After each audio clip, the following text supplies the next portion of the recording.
चलिए, welcome to Deepak law classes. Indian contract act हम लोगों ने स्टार्ट कर रखा है, जिसमें हमने उसका बेसिक को तैयार किया था। फिर उसके डेफिनेशंस क्लॉज को हमने डिस्कस किया। सेक्शन 4 जो सबसे इम्पॉर्टेंट था, communication of proposal, communication of acceptance कब पूरा होता है, वो हम लोगों ने डिस्कस किया था। उसमें हमने एसेंशियल्स भी कर तैयार किए थे। अब हम लोग उससे आगे कंटिन्यू करते हैं। तो सबसे पहले तो आप मुझे सबसे पहले ये बताइए कि स्पेसिफिक ऑफर और जनरल ऑफर में बेसिक डिफरेंस क्या है। आज हम इसी को डिस्कस कर रहे हैं। केस लॉज हम लोग डिस्कस कर रहे हैं। जल्दी से आप कमेंट बॉक्स में बताइए। Specific offer is made to a specific person. This is the right answer. Specific offer, when the offer is made to a specific or an ascertained person, that's called specific offer। ठीक है, बिल्कुल सही है। ए ने offer किया, किसको offer किया? ए ने एक स्पेसिफाइड पर्सन को, बी को। तो इट मीन्स ए ने ऑफर बी को किया है, सी को नहीं, डी को नहीं, ई को नहीं। तो ए ने किसको ऑफर किया? बी को। That's called specific offer. ठीक है, यहां पर मैं एक चीज पूछ लेता हूं आपसे कि ए ने बी को ऑफर किया है तो इसे स्पेसिफिक ऑफर कहते हैं। बिल्कुल ठीक है। अब मेरा क्वेश्चन है, आपको बस ये बताना है कि ए के इस ऑफर को एक्सेप्ट करना चाहे कोई या रिजेक्ट करना चाहे, आपको सिर्फ ये बताना है ए के ये ऑफर को कौन एक्सेप्ट कर सकता है, कौन रिजेक्ट कर सकता है। बी ही कर सकता है। बिल्कुल सही जवाब है, बी ही कर सकता है। अगर इसके ऑफर को कोई एक्सेप्ट करना चाहता है तो कौन करेगा? बी करेगा। और रिजेक्ट करे तो भैया वो भी बी करेगा। ये लोग क्योंकि ये लोग हैं strange to a contract. Hindi में से बोलते हैं अनुबंध के लिए अजनबी। हिंदी में इसे बोलेंगे अनुबंध के लिए अजनबी। सही बात है, अजनबी है। तू कौन भाई?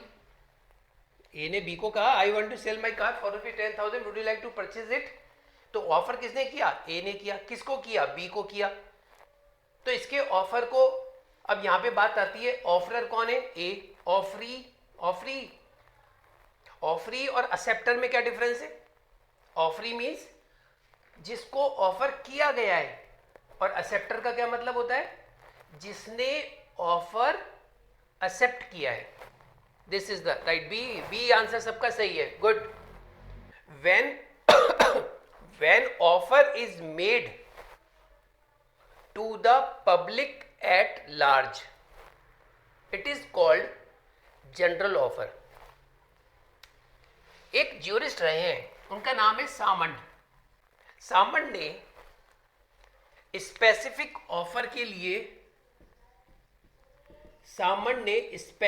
ऑफर इसके लिए एक नाम दिया है। इसने कहा है offers to individuals.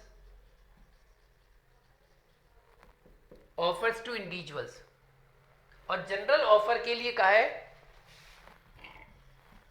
Offers at large. और ये इंपॉर्टेंट है जुडिशियल पॉइंट ऑफ व्यू से। सामन ने स्पेसिफिक ऑफर को कहा है ऑफर्स टू इंडिविजुअल्स, और जनरल ऑफर के लिए उन्होंने कहा, यूज किया है ऑफर्स एट लार्ज। इसे नोट डाउन कर लीजिएगा। अब हमें ये समझ में आ गया कि स्पेसिफिक ऑफर किसे कहते हैं। When the offer is made to a specific person. और जनरल ऑफर किसे कहते हैं? When an offer is made to the public at large. Example के साथ अब हम इसे थोड़ा सा और समझेंगे। A promises to give ₹500 to B it is a specific offer या general offer? A option answer सही है या बी ऑप्शन सही है? खूब आराम से पढ़ेंगे, धीरे धीरे मस्ती से, कोई दिक्कत नहीं है, जल्दबाजी नहीं है, आराम से। और आंसर्स आना शुरू हो गए। Specific, specific, very good, this is the right answer, specific offer. मैंने पूछा है आपने स्पेसिफिक ऑफर क्यों बोला, तो आपका ये रिप्लाई है कि सर हमने स्पेसिफिक इसलिए बोला कि यहां पर एक पार्टी ने प्रॉमिस कर रहा है 500 रुपए देने का बी को, तो ये जो आप दूसरे वर्ड पर्सन है ना, ये स्पेसिफाइड है, ये असर्टेन्ड है, इसलिए ये स्पेसिफिक ऑफर है। आगे कहता है A promise to give ₹500 to B,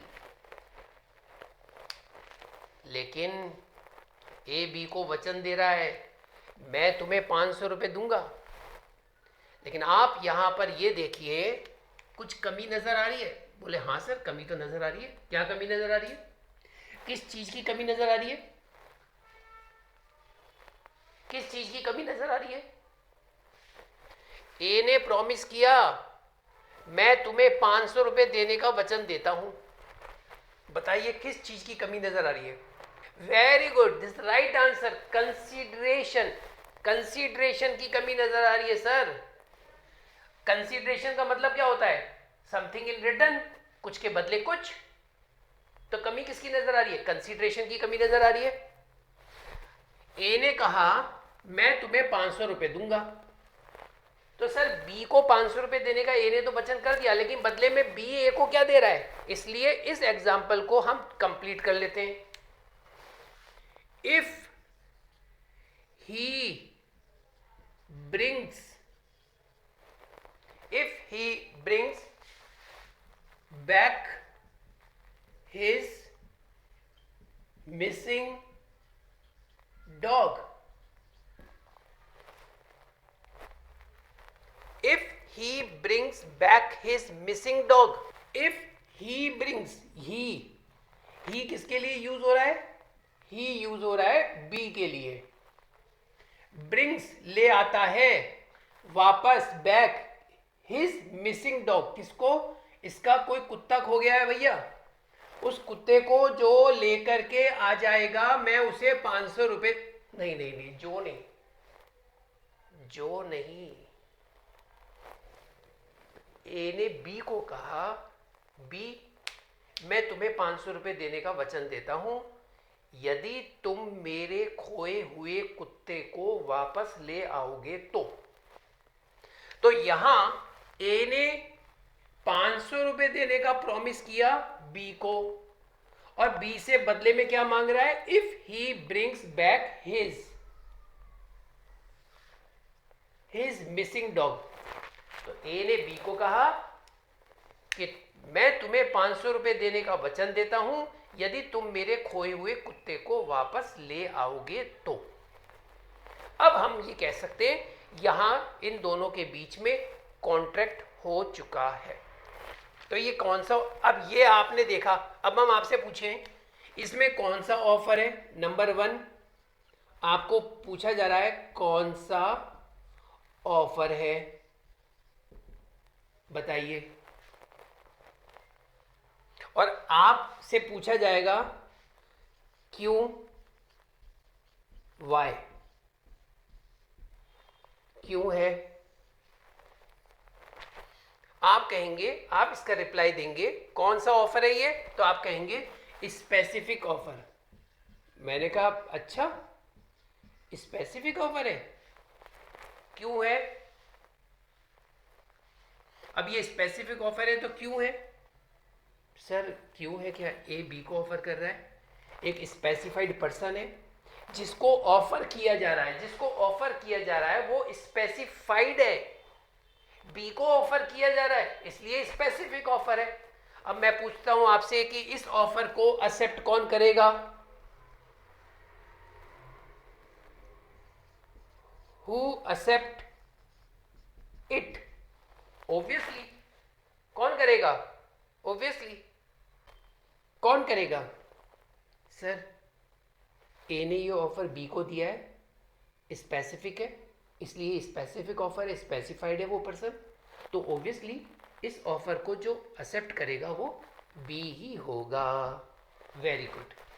और यहाँ हम स्पेसिफिक ऑफर को अब हटाते हैं और अब लेकर के आते हैं जनरल ऑफर।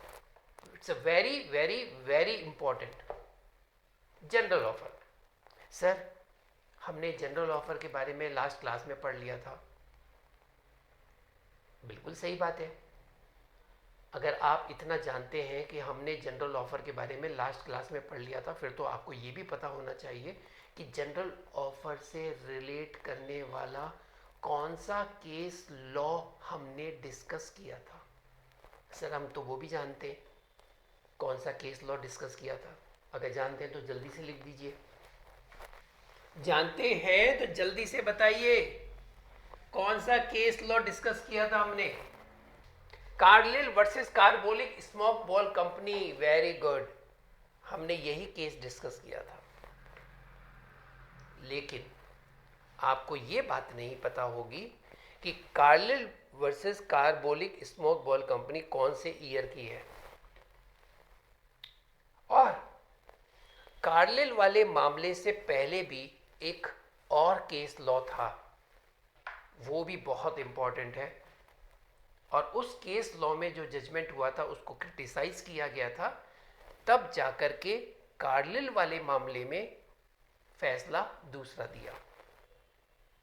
आइए तो सबसे पहले हम जनरल ऑफर को समझते हैं। जनरल ऑफर किसे कहते हैं? तो आप लिख सकते हैं when an offer is made to the public at large.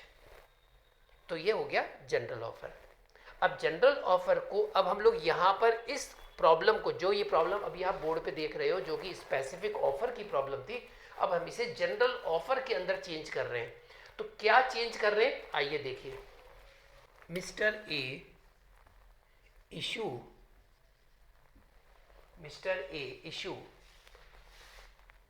A public advertisement. Mister A issue a public advertisement. क्या देता है वो लिखता है ही वुड, यानी कि ए की बात हो रही है, ही वुड गिव ₹500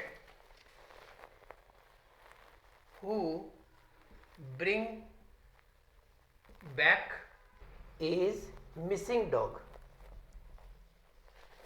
ए के खोए हुए कुत्ते को जो लेकर के वापस आएगा उसको मैं 500 रुपये दूंगा।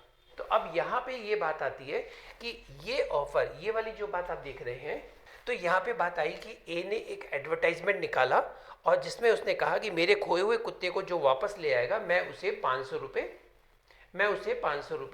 दूंगा, मैं उसे 500 रुपये दूंगा। ठीक है, ओके। अब सवाल ये आता है कि ये कैसा कॉन्टेक्ट है? तो आपका रिप्लाई जो है वो मैं ही बता देता हूँ। डेफिनेटली आप समझ गए होंगे कि सर ये वाला जो ऑफर है वो जनरल ऑफर कहलाएगा, ये वाला ऑफर जनरल ऑफर कहलाएगा। ठीक है, बिल्कुल ठीक है। मैंने पूछा आप ये कैसे कह सकते हैं कि ये ऑफर जो है वो जनरल ऑफर में आएगा, ये कैसे कह सकते हैं? तो यहां पर आपका ये रिप्लाई होगा। मैं अभी आप ही की तरफ के रिप्लाई दे रहा हूं क्योंकि टाइम ज़्यादा नहीं लगाऊंगा। अभी हम नई चीज़ पे आएंगे जल्दी से। तो आपकी तरफ से ही मैं रिप्लाई देता हूं कि सर इसके अंदर क्या हुआ कि सबसे पहली बात तो ये कि ए ने एक एडवर्टाइजमेंट निकाला है। कोई स्पेसिफिक बंदा नहीं है, कोई स्पेसिफिक पर्सन नहीं है जिसको उसने ऑफर किया हो, और यहां पर आ रहा है कि मैं 500 रुपये दूंगा। मैं तो दूंगा 500 रुपये, लेकिन किसको दूंगा? एनीवन। तो ये जो वर्ड है anyone shows that such advertisement, such offer be called general offer. So the offer made to a public at large is called general offer. तो ये जनरल ऑफर के अंदर आ रहा है। बिल्कुल सही है, यहां तक सबका आंसर सही है। अब आगे चलिए। तो अब आपको ये चीज क्लियर हो गई, स्पेसिफिक ऑफर और जनरल ऑफर। जल्दी से आप अपने क्वेश्चन लिख लीजिएगा। जो जुडिशियल एग्ज़ाम में मेंस के लिए या सेमेस्टर एग्ज़ाम में अगर आप तैयारी कर रहे हैं तो आप उसे लिख लीजिए। ये आपके मेंस में क्वेश्चन में पूछा जा सकता है, distinguish between specific offer and general offer. अब बात ये आती है, वैसे तो ये क्वेश्चन एग्जाम में नहीं पूछा जाता, लेकिन फिर भी मैं आपसे बात कर रहा हूँ क्योंकि जनरल ऑफर बहुत इंपॉर्टेंट टर्म है और इस पे जुडिशियल एग्जाम में एमसीक्यूज जो पूछे जाते हैं वो केस लॉस पे ज़्यादा पूछे जाते हैं। आप कहेंगे कि सर ये वाली चीज़ भी क्लास में हो चुकी थी जिसमें आपने Carlill versus carbolic smoke ball company के बारे में बताया था, और ये बात सही है, मैंने आपको इस केस लॉ के बाद डिस्कस हम लोग कर चुके हैं। तो फिर अब हम इसे दोबारा क्यों डिस्कस कर रहे हैं? दरअसल हम आज एक नई चीज़ आपको बताने जा रहे हैं जो कि आपको बहुत कम बुक्स के अंदर भी मिलेगी, या फिर यूँ कहा जाए कि बहुत ज़्यादा गहन अध्ययन करने के पश्चात ही आपको ये चीज़ मिल पाएगी। आइए वो क्या है जनरल ऑफर को लेकर के। आपसे अगर कोई भी क्वेश्चन पूछता है कि जब ठीक है एक एग्जांपल देना, जनरल ऑफर का कोई केस लॉ बताओगे आप, तो मुझे मालूम है मैं भी अगर आपसे पूछता हूँ ये बात तो आप यही कहेंगे sir Carlill versus carbolic smoke ball company. बिल्कुल सही है और आपका जवाब भी सही है, गलत नहीं है, गलत नहीं है, सही है। लेकिन क्या आपको मालूम है कार्लिल वाले जो केस में Carlill versus carbolic smoke ball company के अंदर जो जजमेंट आया है, जहां ये कहा गया कि it is a general offer, क्योंकि इस केस में कंपनी वाले ये कह रहे थे कि भाई हम मिसेस कार्लिल को नहीं जानते, हमने इसको थोड़ी ना कोई ऑफर किया था। और उसके बाद दूसरी बात उन्होंने ये भी बोली थी कंपनी वालों ने कि अगर हमने इसको ऑफर किया भी तो इसने हमारे ऑफर को एक्सेप्ट किया, ये हमारे पास कम्युनिकेट नहीं हुआ। तो यहां पे बात आती है कि अगर आप इस तरह का एडवर्टाइजमेंट निकालते हैं कि जो कोई हमारी कंपनी की बनाई हुई इस मेडिसिन को, इस गोली को खाएगा उसे इन्फ्लुएंजा नाम का कोई बीमारी नहीं होगी, तो ये शो करता है। और उसके बाद आपने ये भी कहा था कि हमने बैंक में इतने रुपए जमा करा रखे हैं, 1 लाख रुपए, ये अपन एक इमेजनरी जो है हम इमेजनरी एक अमाउंट और ये सब ले रहे थे। तो यहां कोर्ट कहता है कि आपके द्वारा पैसा, रिवार्ड या जो कंपनसेशन जो भी नाम आप दें, इसको आपने जो बैंक में जमा करा रखा था, जिस किसी को भी इन्फ्लुएंजा नाम की बीमारी हो जाएगी अगर हमारी गोली खाने के बाद भी, तो हम उसे ये पैसा देंगे। ये शो कर रहा था, ध्यान से सुनिएगा ये बात, ये शो कर रहा था कि आप लीगल रिलेशन में बंधने जा रहे हैं। You have to intention to create legal relationship with the person who enjoy, who eat your medicine. तो आप उसके साथ लीगल रिलेशनशिप में बंध रहे हैं, इसका मतलब है कि आपका इंटेंशन बिल्कुल क्लियर था। सर ये बातें सारी हो चुकी हैं पिछले क्लासेस में, इसमें आप बताना क्या चाहते हैं? इसमें मैं ये बताना चाहता हूं कि कोर्ट ने जो ये वाली बात कही थी कि ये जरूरी नहीं है, बहुत ध्यान से सुनिएगा, ये जरूरी नहीं है कि कॉन्ट्रैक्ट हमेशा एक स्पेसिफिक पर्सन को ही किया जाता हो, ऑफर पब्लिक एट लार्ज भी हो सकता है। ये वाली बात कार्लिल वाले केस में कोर्ट ने कही। आप अभी भी सोच रहे होंगे सर इसमें खास बात क्या है, इसमें खास बात क्या है? इसमें खास बात यह है, Carlill versus carbolic smoke ball company से पहले एक केस आया था जिसमें कोर्ट ने जो फैसला दिया था उस फैसले को कार्लिल वाले मामले में ओवर रूल्ड कर दिया गया। क्या आप में से कोई बता सकता है कि वो केस कौन सा था जिसके फैसले को ओवर रूल्ड कर दिया गया कार्लिल वाले मामले में? और सबसे इंपॉर्टेंट केस लॉ है वो, यानी कि यूं कहा जा सकता है कार्लिल से पहले वो केस लॉ था जनरल ऑफर का। और ये क्वेश्चन आपके नेट एग्जाम में भी पूछा गया है। और सोच लीजिए नेशनल लेवल का जो नेट एग्जाम है वो कितना टिपिकल होता है और उसमें कितनी बड़ी बात पूछी गई थी। क्या आप बता सकते हैं कि वो केस लॉ कौन सा है जो कार्लिल वाले मुकदमे से पहले आया था? और उसके अंदर जो फैसला किया गया था ना, उसमें जो फैसला हुआ था वो बहुत ही उसका आलोचना हुई थी, उसकी क्रिटिसाइज किया गया था। बोले यार ये क्या है, ये तो कोई बात हजम नहीं हुई। उस मामले में ऐसा क्या था? आइए अब हम उसको समझने की कोशिश करते हैं। Very good, very good. Weeks versus Tybald, very good, शाबाश, वेरी गुड। और उस केस लॉ का नाम था वीक्स वर्सेस टाइबल्ड और ये मामला था 1605 का। और कार्लिल वाला मामला कब का था? 1893 का है। आप कहेंगे, अब आपके मन में ये भी सवाल आ रहा होगा कि सर ये भी बता दीजिए कि आपने जो ये लिखा है कि वीक्स वर्सेस टाइबल्ड वाला जो मामला है वो 1605 का है, कार्लिल वाला 1893 का है। क्या इस तरह के क्वेश्चंस भी जुडिशरी में पूछे जाते हैं? नंबर 1, मैं अगर आपसे ये कह देता हूं कि नहीं पूछे जाते तो आई am not the paper setter. और मैं कहूं नहीं पूछे जाते तो और आप तैयारी ना करें, आप उसे पढ़े ही ना और एग्जाम में पूछ लिया तो। इसलिए ये वाली बात कि पूछे जाते हैं या नहीं पूछे जाते हैं ये हम बिल्कुल क्लियर नहीं कह सकते। अब इसमें होता यह है कि जैसे कि आज तक एग्जाम में कभी नहीं पूछा गया तो हम क्या बोलेंगे? नहीं नहीं, आज तक कभी नहीं पूछा गया, ये नहीं पूछे जाते, ये इंपॉर्टेंट नहीं है। अब हुआ ये कि अब जो एग्जाम हुआ उसमें पूछ लिया। अब अगली बार हम क्या बोलेंगे?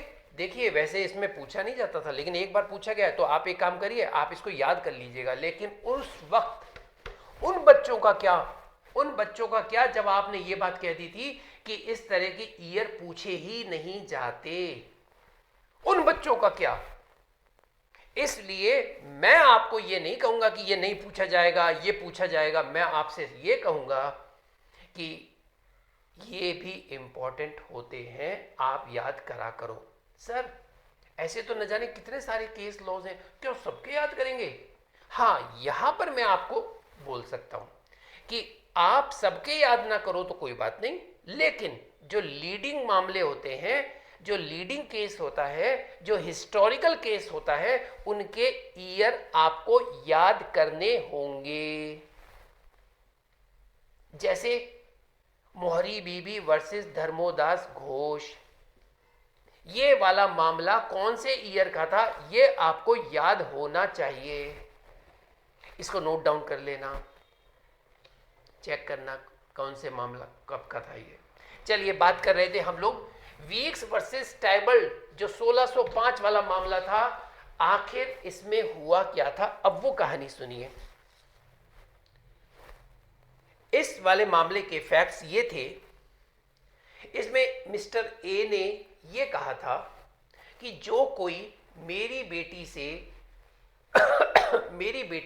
मेरी कंसेंट लेकर शादी कर लेगा मैं उसे 500 रुपये दूंगा। डॉलर की बात है, पुराना मामला है, आज के हिसाब से 500 रुपये आपको बड़े में लग रहे हैं। लेकिन उसने कहा कि जो कोई मेरे से कंसेंट लेकर मेरी बेटी से शादी कर लेगा उसे 500 रुपये दूंगा, ये उसने बोल दिया। अब ये बात एक लड़के ने सुन ली और उसने वो काम कर दिया, यानी कि उसकी बेटी से शादी कर ली। जब उसने उसकी बेटी से शादी कर ली तब उसने अपने ससुर साहब से कहा कि ससुर जी लाइए 500 रुपये का रिवार्ड। ससुर जी ने पैसे नहीं दिए, बोले हुट।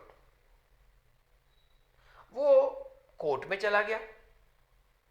अब अगर मैं आपसे ये पूछता कि बताओ इसके अंदर क्या होगा, तो आप क्या बोलेंगे? सर उसने ये कहा था कि भाई जो भी कोई मेरी बेटी से शादी करेगा मेरी कंसेंट से मैं उसको इतने रुपए दे दूंगा, और ये सारी चीजें फुलफिल हो गई है, तो सर वो उसको देने पड़ेंगे। आप जो ये बात बोल रहे हो वो आज बोल रहे हो, क्यों बोल रहे हो? क्योंकि आप लोगों को जनरल ऑफर के बारे में पता है। लेकिन उस वक्त 1605 में इसका फैसला कुछ और हुआ था और कोर्ट ने इसकी एप्लीकेशन को, कोर्ट ने सामने जो उसने दावा फाइल किया था उसको डिसमिस कर दिया, उसे डिसमिस कर दिया केस को। बोले नहीं, कोर्ट ने कहा कि हट, चलो यहां से। अब बात यह आती है कि उसे डिसमिस क्यों कर दिया। उसका डिसमिस कर दिया गया, लेकिन क्यों कर दिया गया? क्योंकि यहां उसने कहा कि डिफेंडेंट के द्वारा बोले गए शब्द, जो डिफेंडेंट ने बात बोली थी वो स्ट्रॉन्ग वर्ड्स नहीं थे, वो एक मजाक था, वो एक मजाकिया अंदाज में था, जैसे कि मजाकिया अंदाज में बोल दिया जाता है। कोर्ट ने ये माना, कोर्ट ने ये माना कि उसके अंदर intention to create legal relationship कहीं नहीं था। अगर हम ऐसी बात करेंगे तो न जाने कितनी सारे कॉन्ट्रैक्ट्स हो जाएंगे। तो कोर्ट ने कहा, क्या कहा कोर्ट ने? कोर्ट ने कहा it is not a word. Court ने कहा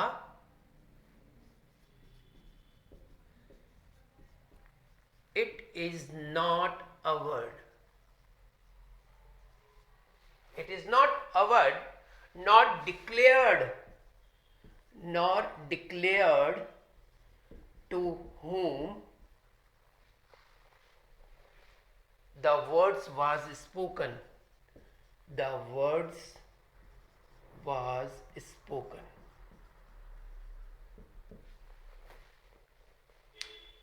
Hmm, 1893 Preeti, very good. Weeks was table 1605. Very good. It is not a word. अब जानते हैं it is not a word का क्या मतलब है। अवर्ड मतलब, अवर्ड का मतलब होता है to declare something very strongly.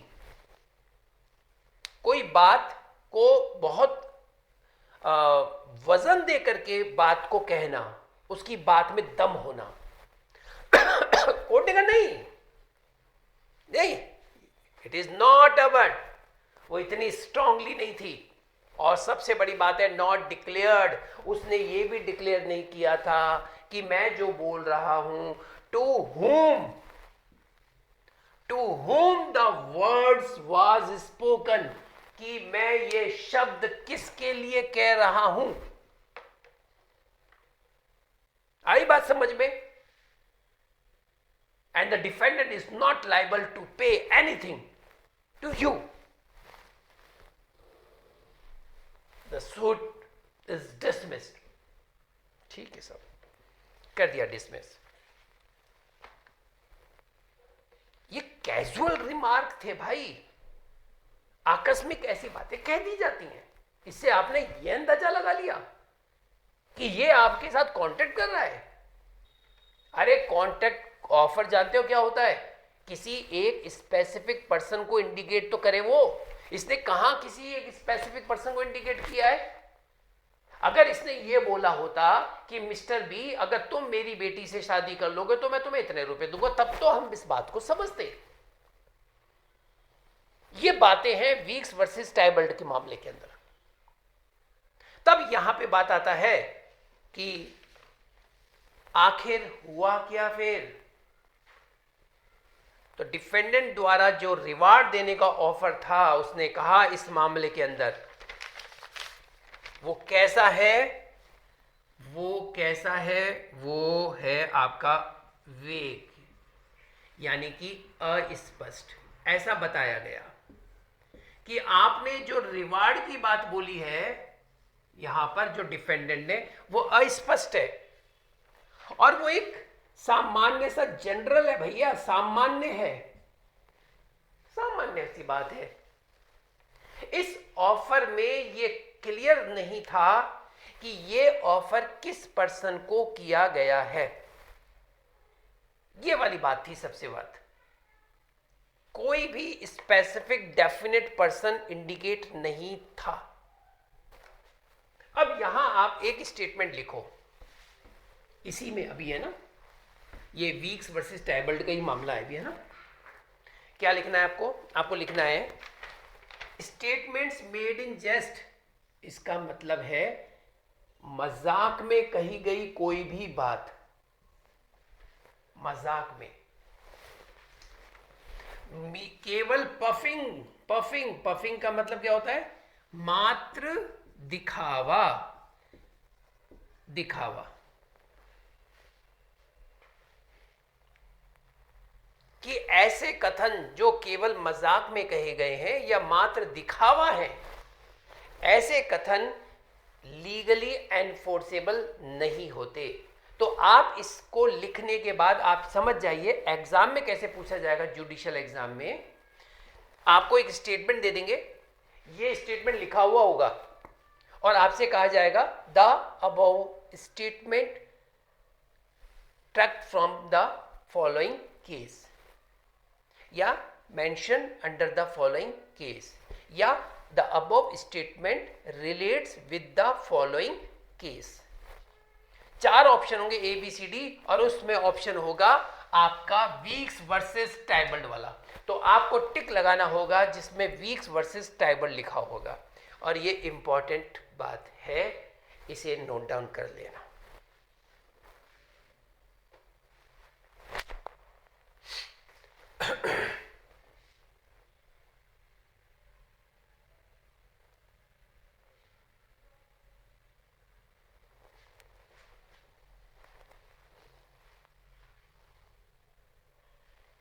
चलिए अब इससे आगे चले।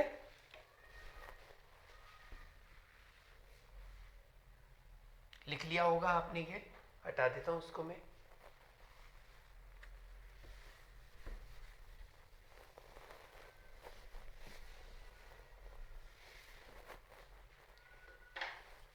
अब हुआ ये कि वीक्स वर्सेस टाइबल्ड वाले मामले में जो जजमेंट हुआ था, उस जजमेंट को ओवर रूल्ड कर दिया गया। कहां? कार्लिल वाले मामले में।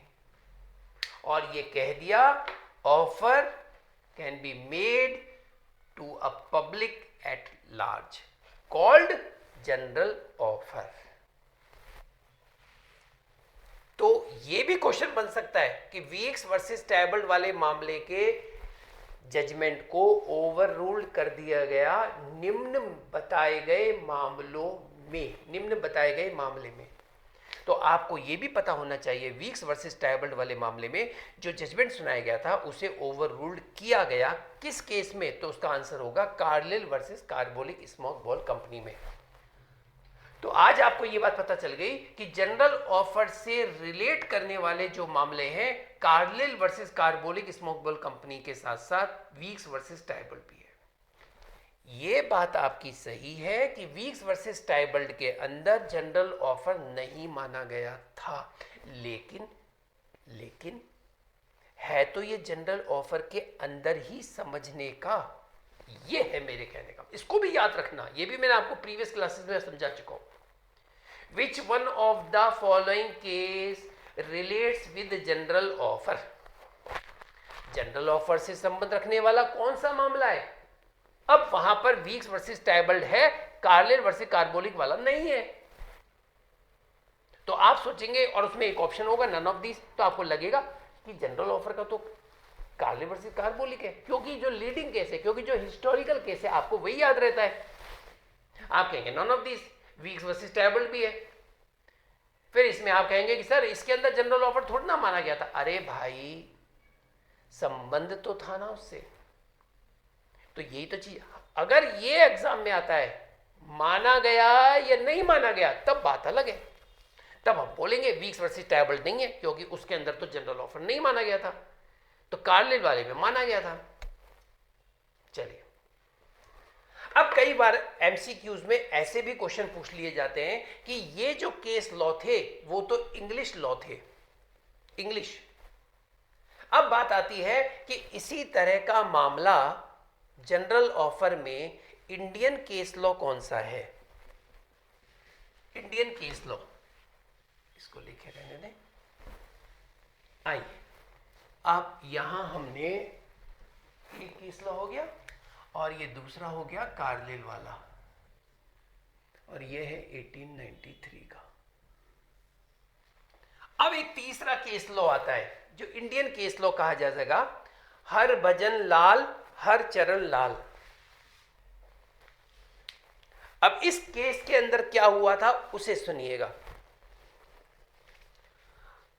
हर चरण का बेटा, बड़ा बेटा था, समझदार था, घर से भाग गया था, हर चरण का बेटा, ठीक है। फिर हर चरण ने क्या किया, एक हैंडबिल बनवाया और कहा जो कोई मेरे बेटे को ढूंढ के लाएगा उसे 500 रुपए दूंगा, ठीक है। फिर हर भजन लाल ने क्या किया, हैंडबिल को देखा और उसके बेटे को ढूंढने की कोशिश करी और उसका बेटा मिल गया। फिर हरभजन ने क्या किया, उस बेटे को यहां तक पहुंचा दिया हरचरण लाल के पास। जब हरभजन लाल ने हरचरण लाल से वो रिवार्ड की राशि को मांगा तो हरचरण लाल ने देने से मना कर दिया। अरे तेरे को मैं जानता ही नहीं हूं, तुझे तो मैंने कोई ऑफर नहीं किया था, चल हट। हरभजन लाल इस दर्द को सह नहीं पाए और उन्होंने जाकर के न्यायालय का दरवाजा खटखटाया। अब न्यायालय में चले गए हैं और जाकर के न्यायालय फैसला सुनाता है। मेरा आपसे ये क्वेश्चन है, जल्दी से आंसर दीजिए। वेदर हरचरण, ध्यान से सुनिएगा, whether Harcharan is liable to pay rupees of reward या 500 रुपया जो भी उसने तय किया था टू हरभजन। क्या हरचरण 500 रुपए देने के लिए, हरभजन को 500 रुपए देने के लिए बाध्य है? जल्दी से कमेंट बॉक्स में जल्दी आंसर बताइए। क्या हरचरण हरभजन को 500 रुपए देने के लिए बाध्य है? और है, अगर आप कहते हो है तो फिर आपको बताना पड़ेगा क्यों है, और आप कहते हो नहीं है तो बात ही खत्म। आप कहते हैं हर चरण इज लायबल, ओके, क्यों? Because it is general offer, general offer था ये, और ये ऑफर ओपन था सबके लिए। सर अब यहां एक और छोटी सी बात आपको मैं और क्लियर करता हूं, एक बहुत प्यारी बात है। अभी मैं आपको एक चीज बताता हूं, एक है कि general offer of continuing nature, इसको ध्यान से सुनो। General offer of continuing nature. Sir general offer because Harbhajan को ऑफर की पूरी नॉलेज थी परफॉर्म करने से पहले। It's a very very good answer कि उसे इस बात की पूरी नॉलेज थी, उसने हैंडबिल देख लिया था और फिर बाद में उसने उसको ढूंढा। चलिए आप यहां पर आइए, general offer of continuing nature, यहां ध्यान से सुनना, ठीक है। यहां पे दो बातें आएंगी। देखो, एक केस लॉ आता है, कार्लिल का एक केस लॉ है ना, आप सब जानते हैं। कार्लिल वाले मामले में कंपनी ने क्या कहा था, जो कोई हमारे कंपनी के द्वारा बनाई गई मेडिसिन को लेगा उसे इन्फ्लुएंजा नाम की बीमारी नहीं होगी, जैसे हम लोग डायरेक्शन दे रहे हैं उसे वैसी ही वो गोली लेनी होगी। यदि फिर भी उसको बीमारी हो जाती है तो हम उसे इतने रुपए देंगे, सपोज 1 लाख है ना, 1 लाख रुपए देंगे जो कि बैंक में वहां पे जमा है, 1 लाख रुपए देंगे। अब आप एक बात बताइए, इस मेडिसिन को लिया कार्लिल ने और कार्लिल आ गई और कार्लिल बोलती है कि अरे मेरे को तो इन्फ्लुएंजा नाम की बीमारी हो गई, आपने तो बड़े बड़े दावे करे थे, लाइए अब उसकी राशि तो मैं लूंगी। अब सवाल ये आता है, क्या वो कंपनी, ध्यान से सुनिएगा, क्या वो कंपनी केवल कार्लिल जब आई तो उसने वो राशि कार्लिल को दे दी? क्या ये कॉन्ट्रैक्ट यहीं खत्म हो गया? आप कहेंगे सर हाँ सर हो गया ना खत्म, कार्लिल ने मांगा था, कार्लिल को पेमेंट मिल गया, कॉन्ट्रैक्ट खत्म हो गया। मैं फिर कह रहा हूं, मैंने ये नहीं कहा क्या कंपनी और कार्लिल के बीच का कॉन्ट्रैक्ट खत्म हो गया, मैंने ये नहीं कहा। मैंने कहा क्या वो जो उसने ऑफर दिया था जनरल ऑफर, क्या वो खत्म हो गया फिर अब? No sir, very good. अब आगे मैं बताता हूं। नहीं, खत्म नहीं हुआ। सर खत्म क्यों नहीं हुआ? वो खत्म इसलिए नहीं हुआ क्योंकि ऐसा भी तो हो सकता है कोई मिस्टर एक्स आ गया, कोई मिस्टर ए आ गया, कोई मिस्टर सी आ गया, कोई मिस्टर जेड आ गया। अरे भाई आप लोग कौन है? अरे कैसी बात कर रहे हैं, हमने मेडिसिन ली थी, हमें इन्फ्लुएंजा नाम की बीमारी हो गई, हमें इन्फ्लुएंजा नाम की बीमारी हो गई। तो वो ये नहीं कह सकता, कंपनी ये नहीं कह सकती नहीं जी हमने तो दे दिए कार्लिल को, भैया ये जनरल ऑफर था, इसका नेचर कंटिन्यूइंग नेचर था, और जो जो अब आएगा आपको सबको पैसे देने पड़ेंगे। सब बीमार हुए हैं ना इस वजह से, सबने गोली ली है ना इस वजह से। लेकिन अब यहां सुनो, लेकिन but where an offer requires some information, जहां कोई ऑफर कोई इंफॉर्मेशन रिक्वायर करती है, भैया इंफॉर्मेशन मांग रही है कि जो कोई हमें ये सूचना देगा, इस चीज की हमें कोई सूचना देगा तो हम उसे 1,000 रुपए देंगे। ए ने ऐसा कर दिया, अब बी आ गया, बी ने कहा साहब मैं बता सकता हूं ये चीज कहां पर है। हाँ बताइए ना, ये चीज उस वाले बाग में जाना, वहां पे एक डब्लू होगा, उसके नीचे मिट्टी में गड़ा हुआ है ये चीज। अच्छा, इंफॉर्मेशन दे दी गई है, पहुंच गए हैं वहां से, उन्होंने वो चीज ले ली। इतने में एक और आ गया, मैं बता सकता हूं ये चीज कहां है, इंफॉर्मेशन मैं भी दूंगा, ये वहां जाना, उस गार्डन में जाना, डब्लू के नीचे गड्ढा खोदना, वहां मिलेगा। एक और आ गया, मैं बताता हूं ये कहां मिलेगा, उस बगीचे पे जाना, डब्लू का पेड़ होगा, उसके नीचे खोदना, वहां पे मिलेगा। एक और आ गया। तो यहां आपको ये ध्यान रखना है कि हर कोई इंफॉर्मेशन दे रहा है तो ये नहीं है कि हर एक को वो 1,000 रुपए देता रहेगा।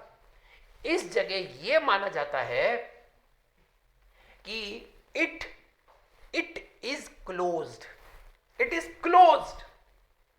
भैया ये जो ऑफर किया था ना, ये यहीं खत्म हो गया। कहां खत्म हो गया?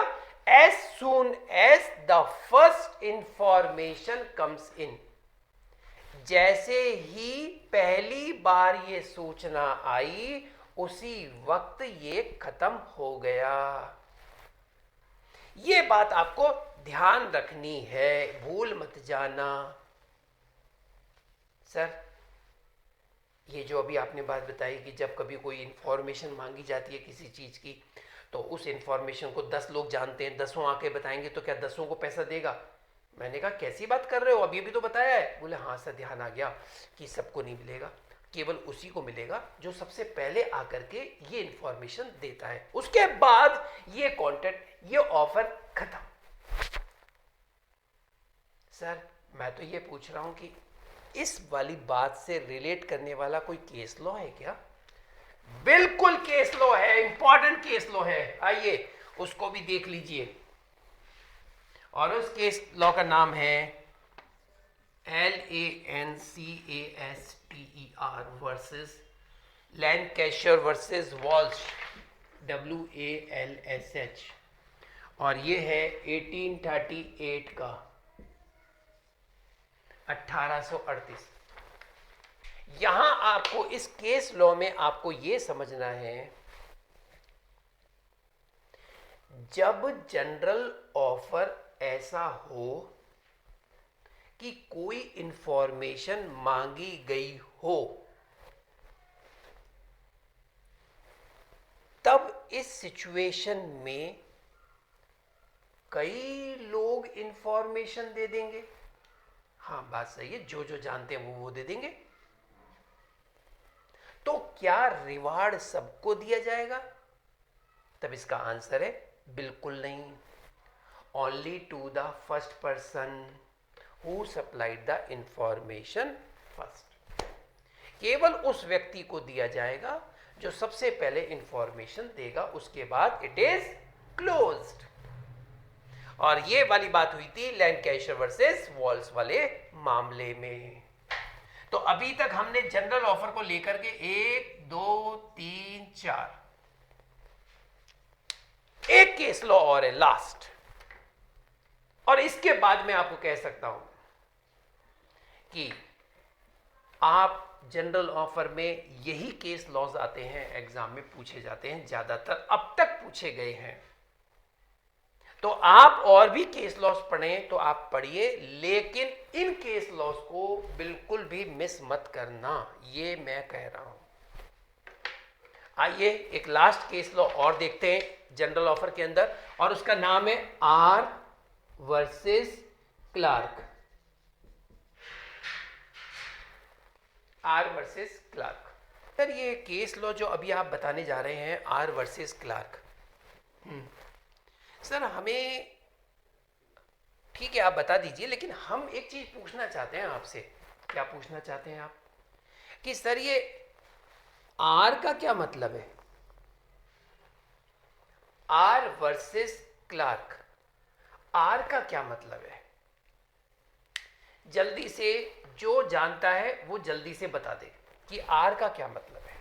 आंसर आ गया है, और आंसर दिया है क्वीन और किंग।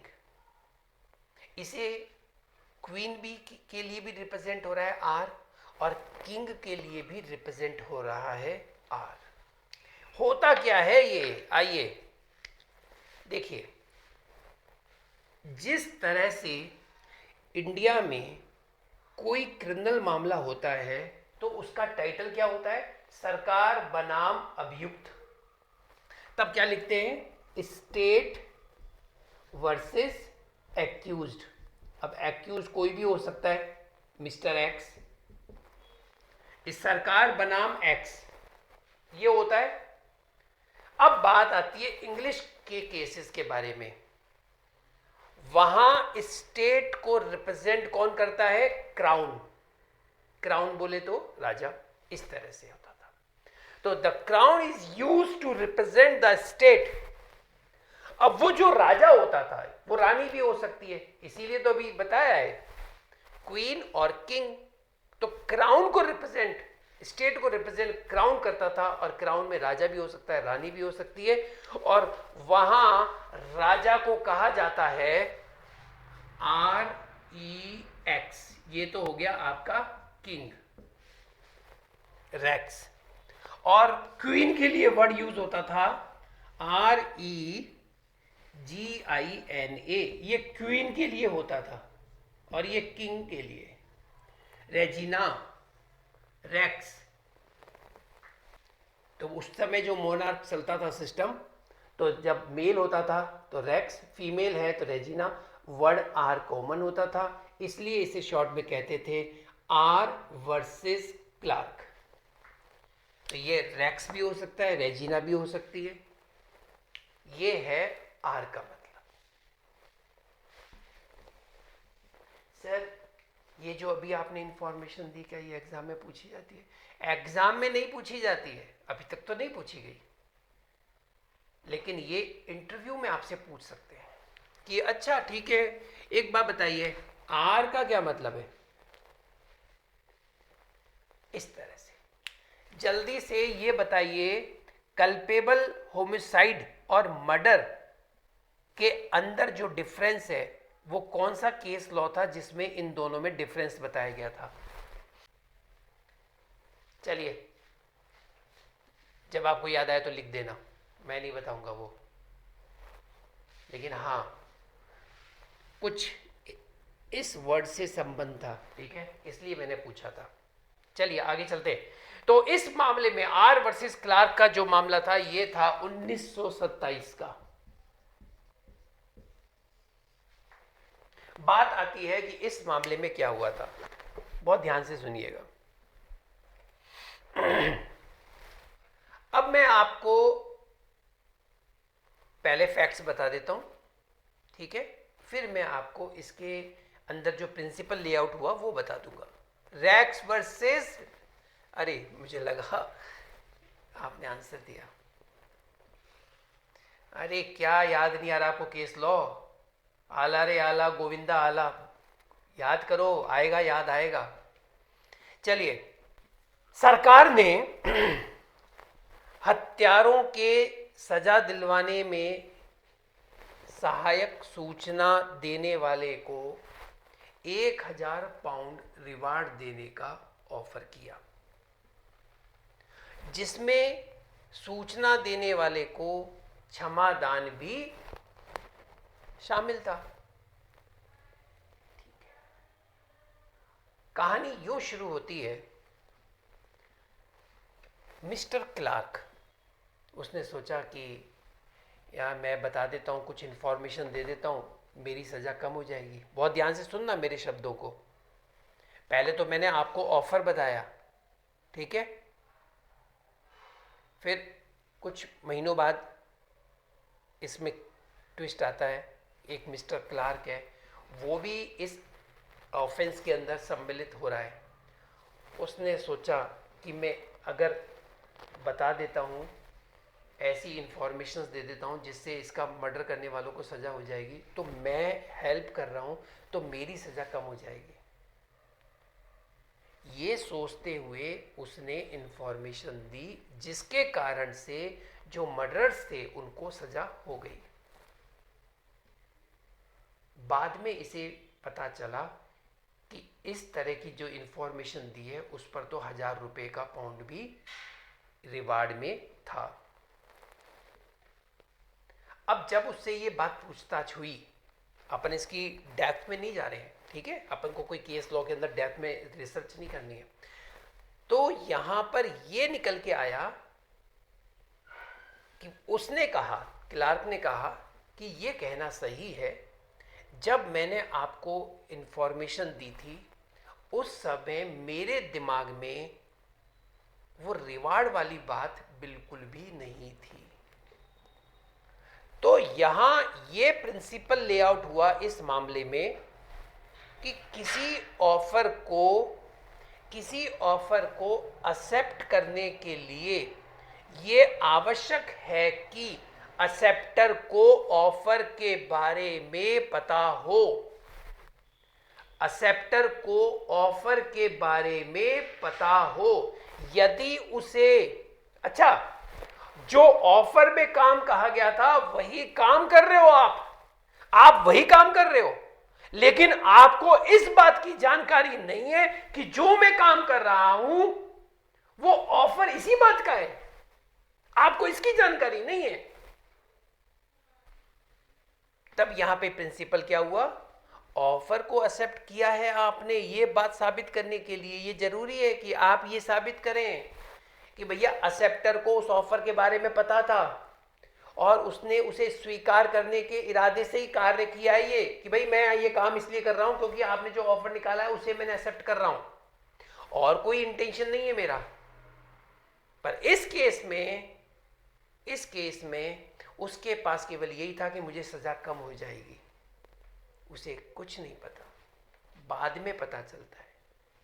एक तो ये समझो, इसके साथ एक चीज और समझो। ये बात मैंने प्रीवियस क्लासेस में बताई हुई है, दोबारा से सुन लो क्योंकि आज हम जनरल ऑफर को एक साथ ले रहे हैं। तो ऐसा भी हो सकता है कि आपको ऑफर की नॉलेज हो गई, ठीक है? आपको ऑफर की नॉलेज हो गई नॉलेज। आज से ठीक 10 दिन बाद जब आपने ऑफर वाला कार्य किया, at the time of executing it, you forget the offer, you forget the terms and conditions of the offer, you totally forget the offer. After executing it, after completion of the act, after completion of the terms and conditions of the offer, you again remind, oh, ये तो offer था भाई, अगर ऐसा करेंगे तो 1000 रुपए मिलेंगे। अरे हाँ, ये तो ऑफर में था। मैं तो मांगना भूल गया, मैं तो पूछना भूल गया। अरे क्या भूल गया दादा, तू तो पहले ही भूल चुका था। तू जब ये काम कर रहा था उस समय तू ऑफर को भूल चुका था। तो यहां ये भी आपको ध्यान रखना है, at the time of executing the terms and conditions of the offer you should know the offer, otherwise you lost the reward. हम यही मानेंगे कि आपको ऑफर की कतई नॉलेज नहीं थी। इसे ध्यान रखना। ये जितना भी हम लोग आज क्लास में डिस्कशन कर रहे हैं ना, इसी तरह से जुडिशरी के इंटरव्यूज के अंदर जजेस जो वहां बैठे होंगे पैनल में, वो पैनल आपसे क्वेश्चन इस तरह से पूछ सकता है। आप कहेंगे हाँ sir, he is entitled for the reward. मान लीजिए at the time of executing the offer, conditions of the offer, he doesn't know he forget the offer, then तब आप कहेंगे he is not entitled for the reward. It shall be deemed that he doesn't know the offer. वो उस offer को नहीं जानता, यही माना जाएगा। इन बातों को नोट करना। चलें आगे। अब आपका ये यहां पर जनरल ऑफर वाली बात कंप्लीट होती है। अब खेल आगे चलाते हैं। अब आप कहेंगे कि अब कौन सा खेल चलेगा। नेक्स्ट जो एसेंशियल एलिमेंट है वो है ऑफर मस्ट बी कम्युनिकेटेड। ये पॉइंट हम ज्यादा डिस्कस इसलिए नहीं करेंगे क्योंकि प्रीवियस क्लास में हम ये डिस्कस कर चुके हैं और आपको बताना है। अब ध्यान से सुनिए, एग्जाम में क्वेश्चन कैसे आएगा, है ना। Which one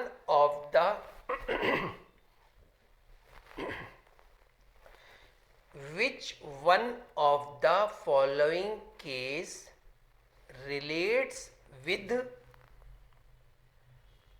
communication of offer.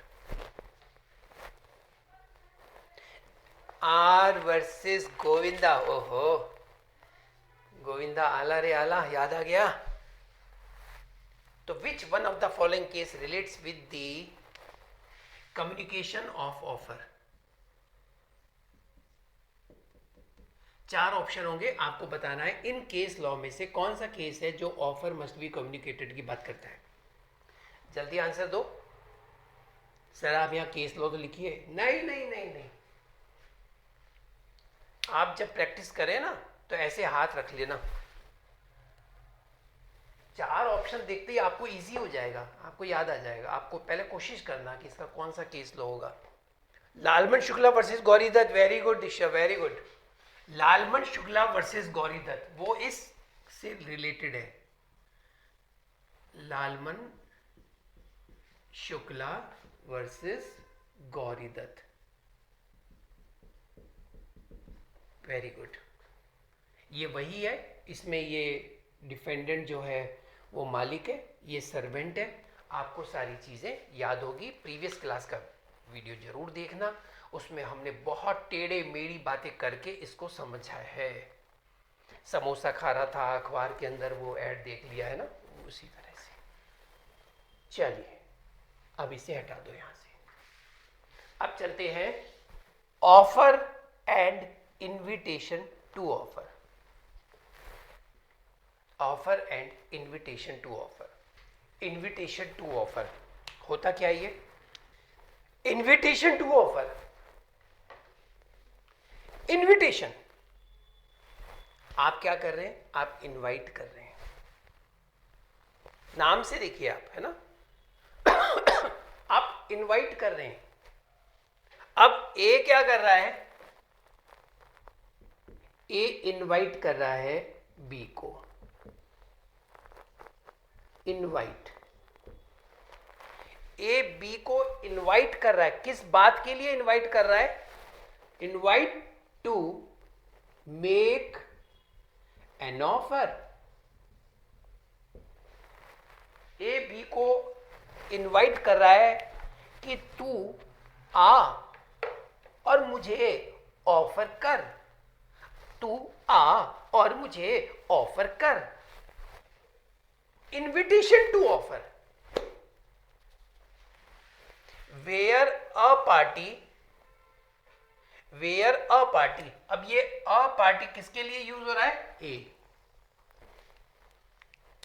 Where a party without expressing his final willingness, without final willingness.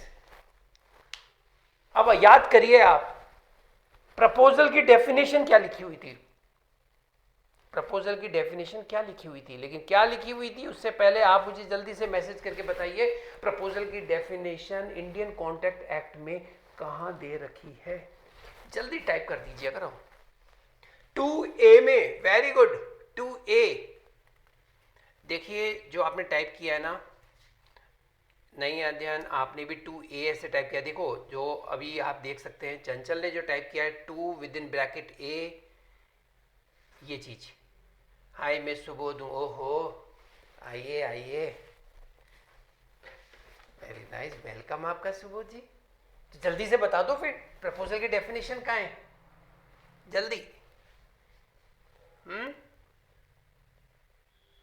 बोले सर वो थोड़ा सा देखना पड़ेगा। ओके, तो 2A में दिया हुआ है, 2A में प्रपोजल, और वहां क्या लिखा है? When a person signifies to another his willingness,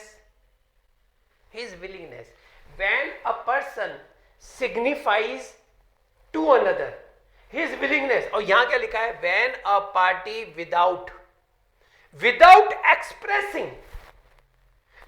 expressing his final willingness, no, final willingness नहीं भैया, अभी नहीं। दादा फिर क्या कर रहा है? Proposes without expressing final willing, without expressing. और प्रपोजल की डेफिनेशन में क्या है? When a person signifies to another his willingness, लेकिन यहां क्या है? विदाउट एक्सप्रेसिंग, वो प्रपोज कर रहा है। तो भैया जब आप फाइनल विलिंगनेस ही नहीं है आपकी, फिर वो प्रपोजल थोड़ी ना है। सही बात है, फिर भी वो प्रपोज कर रहा है certain terms on which he is willing to negotiate, क्या आओ आ जाओ, बैठेंगे, नेगोशिएट करेंगे, आइए। he does not make a offer, इसका मतलब उसने ये कहा कि जब कोई व्यक्ति फाइनल अपनी विलिंगनेस न बताते हुए केवल एक प्रपोज करता है कुछ टर्म्स एंड कंडीशंस को लेकर के, जिसमें वो कहता है कि भाई हम नेगोशिएट करेंगे। नेगोशिएट में कोई फाइनल तो है नहीं है, हो भी सकता है नहीं भी हो सकता है। तो बट ही ओनली इनवाइट्स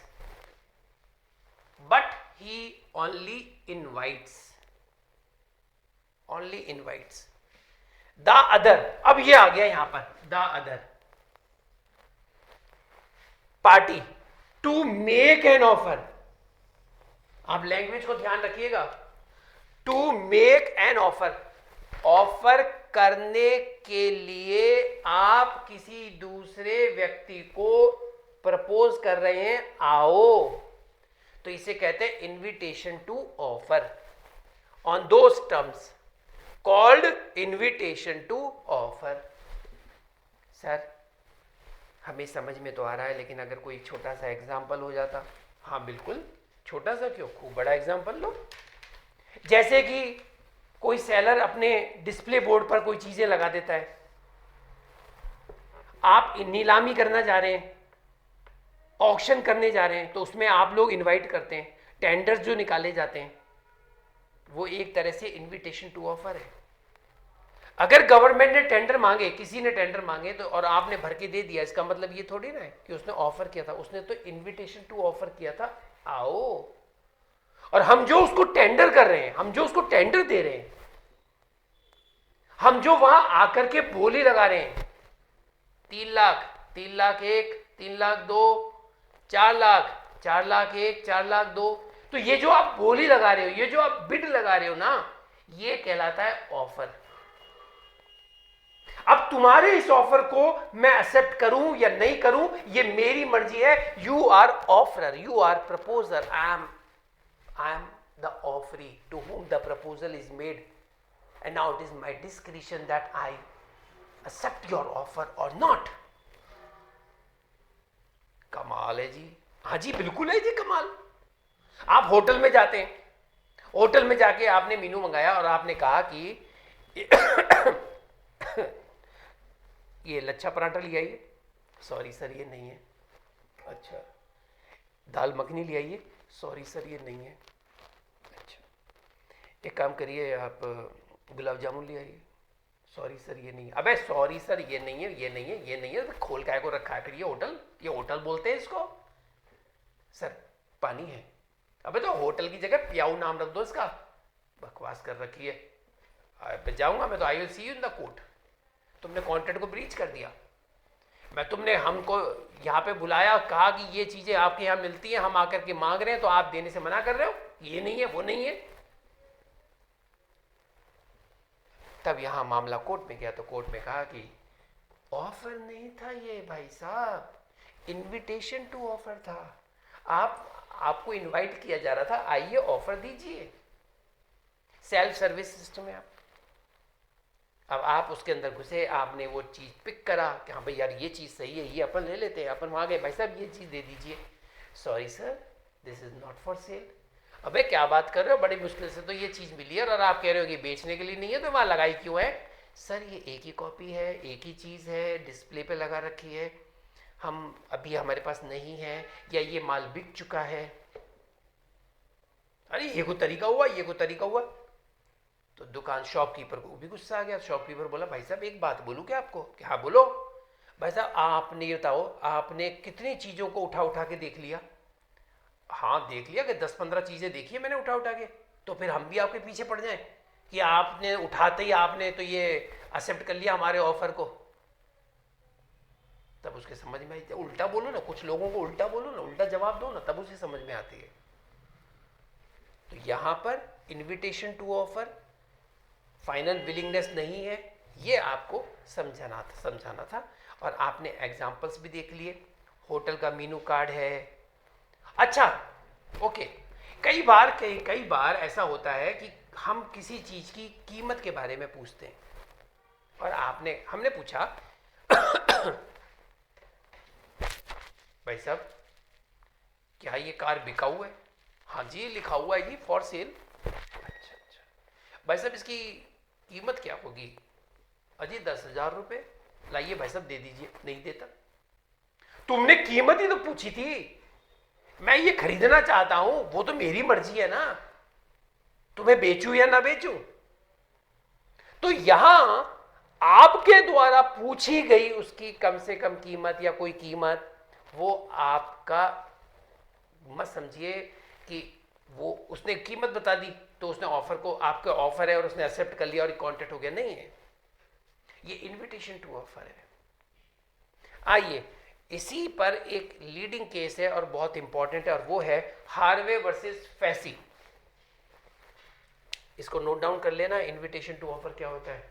ठीक है, जो अभी बात बताई ना मैंने आपको, प्राइस पूछता है उसके ऊपर केस लॉ है, बहुत इंपॉर्टेंट, आपको समझ में आता है. उस केस का नाम है हार्वे वर्सेस फैसी. आइए इस केस लॉ को समझते हैं.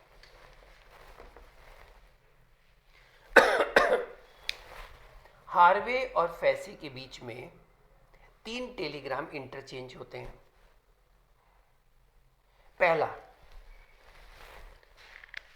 पहला टेलीग्राम हार्वे ने फैसाई को भेजा. क्या लिखा था उसमें. Will you sell us Bumper Hall Pen. Bumper Hall Pen, ये पेन का मतलब ये नहीं कलम नहीं है, ये किसी नेम ऑफ एस्टेट है. ये टेलीग्राफ लोएस्ट प्राइस। ये पहला टेलीग्राम है। हैरी ने फैसी को भेजा, will you sell us Bumper Hall Pen, telegraph lowest price. अब इसका रिप्लाई दिया है फैसी ने। अब ये क्या रिप्लाई दे रहा है वो सुनिए। Lowest price of Bumper Hall Pen is $900। Harvey को जब ये टेलीग्राम मिला कि इसकी कम से कम कीमत 900 रुपये है, $900 है मान लीजिए, हार्वे खुश हो गया। और तेरी 900 रुपये, यार I am ready to purchase it. तब तीसरा आता है, तब हार्वे ने किया फैसी को और कहता है we agree to buy, we agree, हम तैयार है भैया खरीदने के लिए। We agree to buy Bumper Hall Pen for $900 asked by you. जो तुमने मुझसे कहा, जो तुमने कीमत बताई है वो देने को मैं तैयार हूं।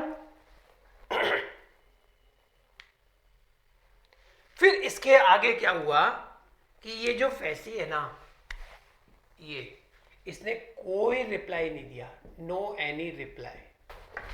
कुछ यूनिवर्सिटीज में जो सेमेस्टर एग्जाम्स होते हैं उसमें एप्लीकेशन बेस्ड क्वेश्चंस भी आते हैं।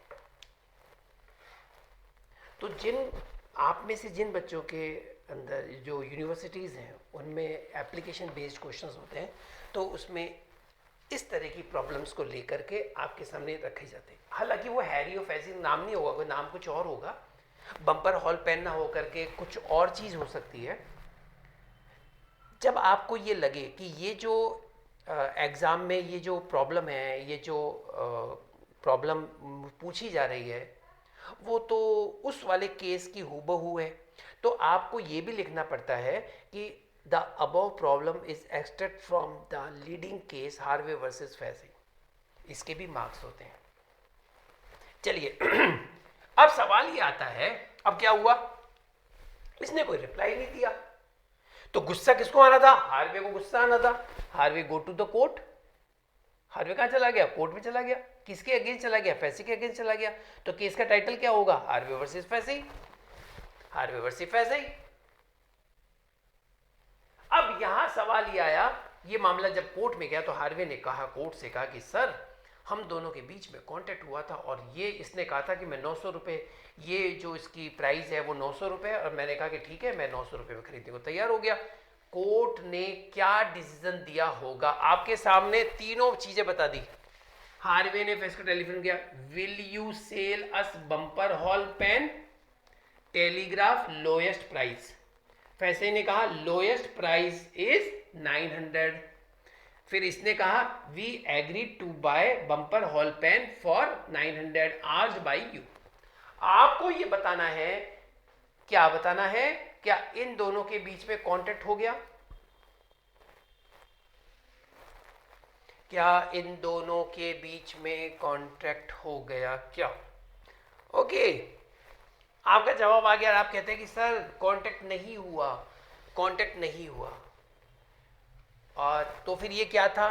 तो आपको बताना पड़ेगा, जैसे मैंने आपको कहा कि एप्लीकेशन बेस्ड क्वेश्चन आते हैं, तो उसमें आपको एक तो ये बात हो गई कि this problem is taken from the this case. फिर आपको बताना पड़ेगा in this case Mr Facey is not entitle, sorry, is not liable for any damage, for any compensation, no any contact be made between this, it is an example of invitation to offer. ठीक है, फिर आपको invitation to offer क्या होता है वो बता देना है। इस तरह से आपको मार्क्स का जो ये क्वेश्चन आएगा उसका आपको सॉल्यूशन करना होगा। तो ये इन्विटेशन टू ऑफर है। यहां पे देखिए उसने पहला क्वेश्चन पूछा, क्या तुम हमें Bumper Hall Pen will you sell, बेचोगे, उसकी कम से कम कीमत बताओ। तो इसने क्या रिप्लाई दिया? उसकी कम से कम कीमत 900 रुपए। ये तो नहीं कहा ना, इसका रिप्लाई तो नहीं दिया ना कि I am interested to sell it और नॉट। अरे आपने अगर दुकान पे पूछा कि भाई साहब इसकी कम से कम कीमत क्या है, उसने बोला भाई साहब ये इसकी कम से कम कीमत है, बोले भाई साहब ठीक है मैं खरीदने को तैयार हूं, ये लो पैसे लाओ दो, बोले भाई साहब मैं तो नहीं बेच रहा, तुमने तो इसकी कम से कम कीमत पूछी थी, मैंने बता दी, ये थोड़ी ना था कि मैं इसे खरीदना चाहता हूं कि आप मुझे बेचेंगे। इसका तो कोई जवाब नहीं दिया मैंने आपको। बात भी सही है सर। यहाँ क्या एक ही क्वेश्चन है कि इनविटेशन एक ही केस लॉ है क्या? इसमें और भी केस लॉज है, आइए दूसरे केस लॉ को डिस्कस करते हैं। हाँ, इस केस लॉ को बम्पर हॉल पेंस केस के नाम से भी जाना जाता है, और एग्जाम में जुडिशरी के एमसीक्यूज में क्वेश्चन आता है, which one of the following case be called Bumper Hall Pen's case. या फिर ये बोला जा सकता है Harvey versus Facey case be also called, तो आपको आंसर होगा बम्पर हॉल पेंस केस। आइए इनविटेशन टू ऑफर को हम लोग डिस्कस कर रहे हैं, और यहां पे दूसरा केस लॉ है, बहुत ही इंपॉर्टेंट केस लॉ है वो भी, और उसका वो है मैकफेरसन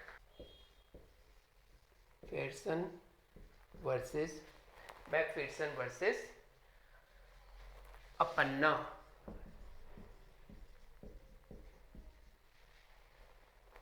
ये वाला मामला है।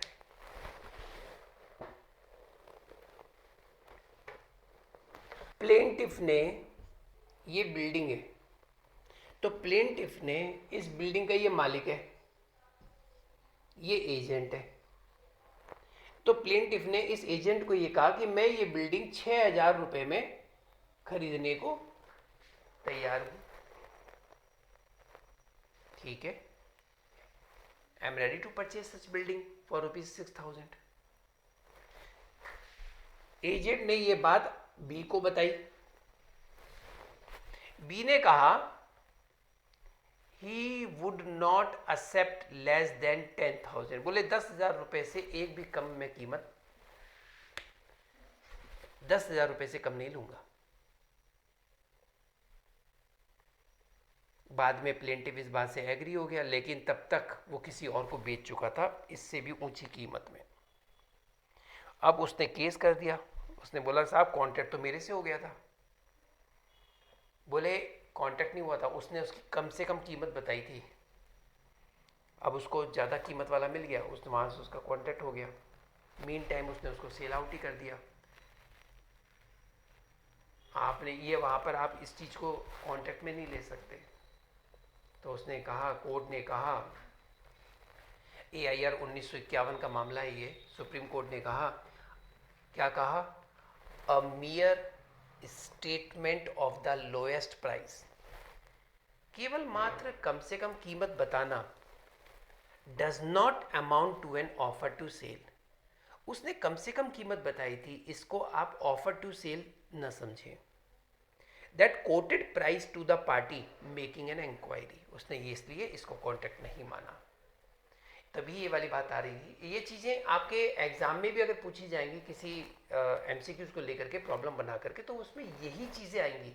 तो मोस्टली जो होता है, किसी ना किसी लीडिंग केस को ही वो किसी दूसरे नाम से पेश करके आपसे पूछ लिया जाता है। एक और लिखिए, हैरिस वर्सेस निकर्सन, हैरिस, एक और केस लॉ लिखिए,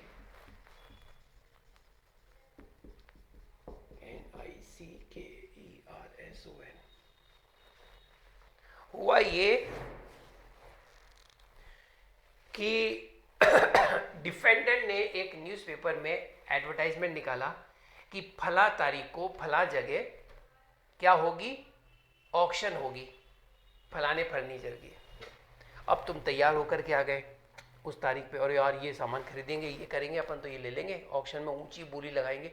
जब आप वहां पर आए तो वहां तुम्हें कुछ भी नहीं मिला, वहां तो कुछ भी नहीं है, आपको गुस्सा आ गया, आपने कोर्ट में चले गए, कोर्ट में गए तो आपने कहा भाई हमारे बीच में कॉन्ट्रैक्ट हो गया, तो कोर्ट ने कहा कि ऐसा है जी कोई कांटेक्ट नहीं हुआ, वो केवल इनविटेशन टू ऑफर था। ऑक्शन केस ऐसे बराबर में लिख लेना है ना, ऑक्शन केस। ये क्यों कह रहा हूं मैं लिखने के लिए, ये भी सुन लो, क्योंकि कुछ स्टेट्स के जुडिशियल एग्जाम में ऐसे भी पूछा गया, which one of the following case known as auction case. Sir ऐसे ऑक्शन केस के तो कई होंगे, लेकिन लीडिंग केस जो है, इंपॉर्टेंट जो है वो ये AIR 1951 का है। तो फिर नहीं वो तो उसका है, मैक पियर्सन इसका है, ये वाला है। ये हैरिस वर्सेस निकलसन का तो 1873 का है। तो ये इंपॉर्टेंट लीडिंग केस लॉज होते हैं ना, तो उसमें आपको याद हो जाते हैं। हाँ एक और, ये नेट के एग्जाम में भी पूछा गया है ये वाला क्वेश्चन, आप इस केस लॉ जरूर लिखिएगा। फार्माक्यूटिकल एग्जाम में क्या सर ये इतने बड़ा लिखा रहता है क्या?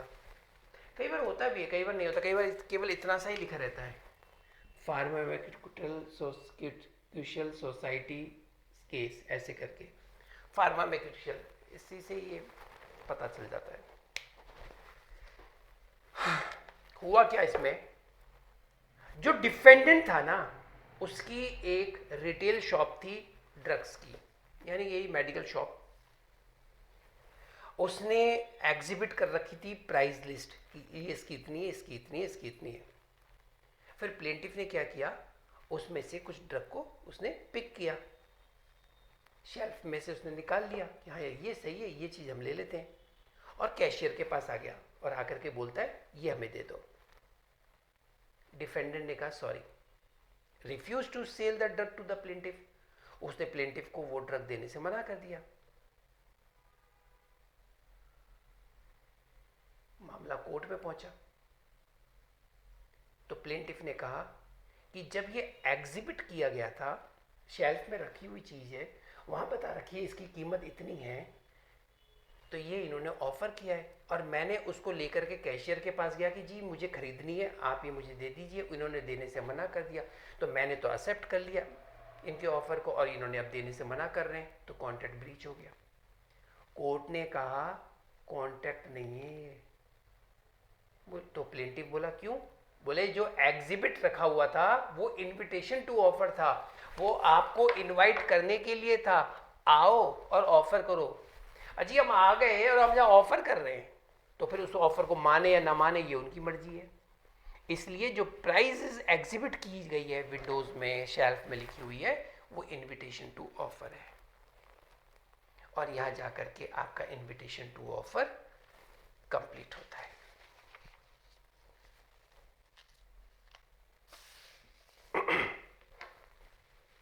इसके बाद एक और वर्ड आते हैं, क्रॉस ऑफर क्या होता है, काउंटर ऑफर क्या होता है, इसको भी समझिए, क्योंकि ये भी आपके सेमेस्टर एग्जाम्स में शॉर्ट टाइप क्वेश्चंस में पूछे जा सकते हैं। सेमेस्टर के साथ साथ हम जुडिशियली मेंस की भी बात करेंगे, वहाँ भी शॉर्ट टाइप के क्वेश्चंस में पूछ लिया जाता है।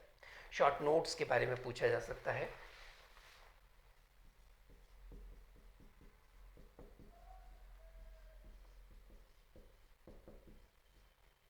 काउंटर ऑफर, तो सबसे पहले हम समझेंगे कि काउंटर ऑफर क्या होता है, काउंटर प्रपोजल। देखिए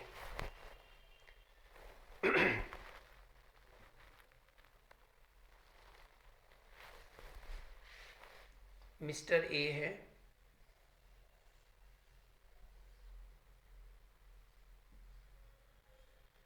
और ये इनकी कार है। मिस्टर ए ने क्या किया, प्रपोजल दिया बी को कि मैं अपनी कार 10,000 रुपए में बेच रहा हूं, would you like to purchase it. B, अब ए ने बी को क्या किया, ये ऑफर, ठीक है, ध्यान से देखना है ना। बी, अब बी क्या कहेगा, सर बी या तो इसके ऑफर को एक्सेप्ट कर लेगा, हाँ जी I am ready to purchase your car for ₹10,000, या फिर वो ये कहेगा कि sorry I am not ready to purchase your car for ₹10,000, sorry I am not interested to purchase it. और बात भी आपकी सही है। अगर इसने कहा, अगर बी कहता है yes I am ready to purchase, तो इसका मतलब है इसने आपके ऑफर को एक्सेप्ट कर लिया। जैसे ही आपका ऑफर एक्सेप्ट हो गया, इट बिकम्स कॉन्ट्रैक्ट, कंसीडरेशन है ही इसके अंदर। लेकिन यहां तो कुछ और हो रहा है। बी ने कहा yes I am ready to purchase your car if you sell it to me for ₹6,000। हाँ, मैं तुम्हारी कार खरीदने के लिए तैयार हूं यदि तुम मुझे ये कार 6,000 रुपए में दो तो। अब ये क्या था? क्या ये एक्सेप्टेंस था? नहीं। दरअसल बी ने ए को ये ऑफर दे दिया कि यदि तुम 6,000 में बेचोगे तो मैं खरीद दूंगा। इसको बोलते हैं काउंटर ऑफर, और ये था ओरिजिनल ऑफर। जैसे काउंटर ऑफर आया, ओरिजिनल ऑफर क्या हो गया?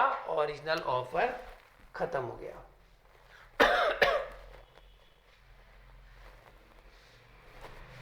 इसके काउंटर ऑफर का रिप्लाई ए ने कहा सॉरी। ए ने कहा सॉरी, नहीं देनी। तो बी बोला ओके भैया, ओके, मैं तुमको 10,000 रुपए दूंगा, मुझे कार दे दो। तब इसने कहा okay I am ready to pay 10,000 rupees. तब ए ने क्या कहा? No, I am not interesting to sell such my car to you, sorry, no. B का दिमाग खराब हो गया। बी कोर्ट में चला गया और जाकर के बोला कि ए ने कॉन्ट्रैक्ट को ब्रीच कर दिया। तो कोर्ट ने पूछा अच्छा बताओ बात क्या हुई? तो बोला साहब ए ने ऐसे कहा था, क्या तुम मेरी कार को 10,000 में खरीदोगे? और जब मैंने कहा कि हाँ मैं 10,000 में खरीदने वाला हूं, खरीदना चाहता हूं, तो देने से मना कर रहा है। कोर्ट ने कहा यार बात तो सही है, ये तो ब्रीच ऑफ कॉन्ट्रैक्ट हो गया। कोर्ट ने ए को बुलाया, ए इधर आ। ए आया, बोले बात क्या है? बोले जज साहब इन्होंने जो बात बताई है उसमें काफी चीजें तो बताई नहीं। तो जज ने कहा कि मुझे खुल के बताओ। तो ए बोला जज साहब मैंने इसको ऑफर दिया था कि मैं अपनी कार 10,000 में बेचना चाहता हूं, लेगा? हाँ यही बात ये बोल रहा है। फिर जज साहब उसके बाद इसने बोला कि 6,000 में बेचो तो लूंगा। अरे हाँ ये बात तो प्लेंटिफ ने मुझे बताई नहीं। अरे प्लेंटिफ बताइए पूरी बात। साहब इस छोटी छोटी बातें क्या बताना, अब चुप, तुम बताओ। तो बोला साहब, फिर इसने ऐसे बोला कि 6,000 रुपए में दोगे तो ले लूंगा। फिर मैंने मना कर दिया। बाद में ये बोलता है कि हाँ ठीक है मैं 10,000 देने को तैयार हूं, अब दे दो। तो साहब एक बात बताइए अब मैं क्यों दे दूं? मैंने मना कर दिया। तब कोर्ट ने कहा बात तो बिल्कुल सही है। तब उसको कहा ओ ये तो काउंटर ऑफर मार दिया तूने। जब तूने ये कहा था कि मैं 6,000 में खरीदने को तैयार हूं, तो ये वाली कहानी तो खत्म हो गई। ये वाली कहानी खत्म हो गई, पहली वाली। और फिर तूने कहा कि मैं 6,000 में खरीदना चाहता हूं, दोगे क्या? ये दूसरी कहानी शुरू हुई। उसने मना कर दिया ए ने, नहीं मैं तो नहीं बेचूंगा। ये दूसरी भी खत्म हो गई। फिर तूने तीसरी कहानी पैदा करी कि ठीक है मैं 10,000 में खरीदने को तैयार हूं। अब ए की मर्जी, वो आपके ऑफर को एक्सेप्ट करे या ना करे। और यहां पर काउंटर ऑफर का कंसेप्ट कंप्लीट होता है। तो कल शाम को 5:30 बजे हम अपनी क्लास को कंटिन्यू करेंगे और क्रॉस ऑफर से हम लोग इस क्लास को आगे कंटिन्यू करेंगे। Thank you very much.